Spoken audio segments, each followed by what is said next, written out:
સમાચાર અમરેલીમાંથી મળી રહ્યા છે કે જ્યાં બાબરાની જીઆઈડીસીમાં આગ લાગી છે। લોખંડ મેલ્ટ કરતી કંપનીમાં આગ લાગી હોવાનો બનાવ બન્યો છે।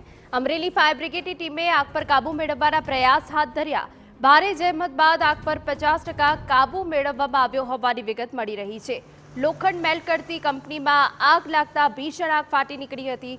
જો કે અમરેલી ફાયર બ્રિગેડની મદદ લેવામાં આવી હતી અને હાલ જે વિગતો મળી રહી છે તે પ્રમાણે ભારે જહેમત બાદ આગ પર 50% કાબૂ મેળવાયો।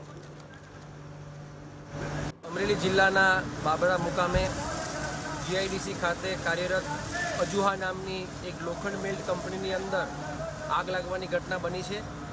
આ ઘટનાની જાણ અમરેલી ફાયર કંટ્રોલ રૂમને કરવાની સાથે હાલમાં 2 ફાયર ટેન્ડર સહિત ફાયર ફાઇટરોની ટીમ ઘટના સ્થળ પર પહોંચી અને છેલ્લા 1 કલાકથી આગ પર કાબૂ મેળવવાના પ્રયત્ન ચાલુ છે।